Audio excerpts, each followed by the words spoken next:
বিএনপির পক্ষ থেকে যে ফ্যামিলি কার্ডে বলা হচ্ছে যে নারীদের সক্ষমতা বাড়ানোর জন্য, সেটাকে আপনি কিভাবে দেখছেন?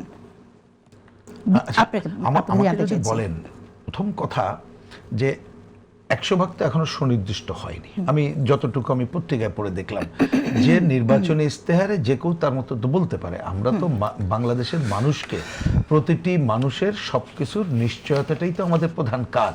তা সেইটা আমি কি পদ্ধতি করব সেটার ক্ষেত্রে তারা বলাতে আমি কোনো অপরাধ দেখছি না।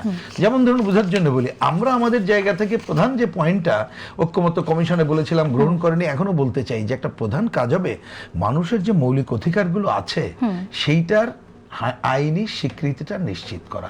আমরা মনে করি এই নিশ্চিত করার পরে আপনি কিন্তু অনেক কিছু কাজের দিকে আগাতে পারবেন। এখন এটা হয়তো বিএনপি মনে করছে তারা এই কাজ দিয়ে আগাবে।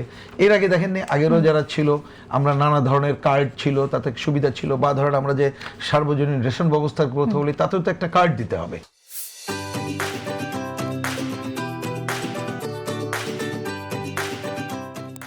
তা সুতরাং আমরা আমাদের যে দেশের বিরাট অংশ মানুষ যে দরিদ্র সীমার নিচে বাস করে, তাদের সঠিক তথ্য নিয়ে এসে তাদেরকে সুবিধা দেওয়ার জন্য নানা ধরনের পদ্ধতি ব্যবহার করতে হবে। তার একটা পার্ট যদি কেউ ব্যবহার করতে চায়, আমি তাতে কোনো নেগেটিভ হিসাবে দেখতে চাই না। আমি গোলাম মোল্লা রনি আপনার কাছে একটু শুনতে চাই যে এই ফ্যামিলি কার্ডের প্রস্তাবনাকে আপনি কিভাবে দেখেন?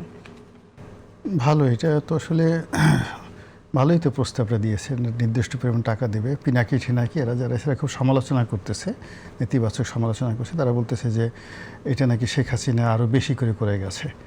হোয়াট এভার মেবি, এখন জামাতের যারা আমির এটা খুব রিয়াক্ট করছে যে নিয়ে যা তোর কার্ড, তুই তুকারি করে সব কার্ডটা ফেরত দেওয়ার কথাবার্তা বলতেছে। তো যখন জামাতের আমি রাগ করেছি, মনে হচ্ছে যে এটা বিএনপির একটা ভালো কাজই না, সে এত রাগ হতো না, এত রাগ হতো না। তো এই ভালো কাজ, এবং বিএনপি এটা জনগণের মধ্যে সাড়া ফেলতে পেরেছে।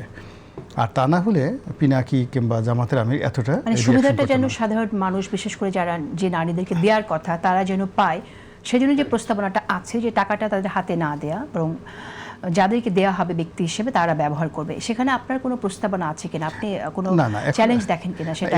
এটা না, এটা আপাতত মানে একটা রাষ্ট্রের জন্য এই যে পরিমাণ কার্ড দিতে চাচ্ছে, এটা it's not a problem, it's not at all problem. এটা তারা হ্যাঁ, এটা কোনো সমস্যাই নয়। হ্যাঁ, এটা কোনো সমস্যাই নয়, এটা কম আরো দেশের জন্য।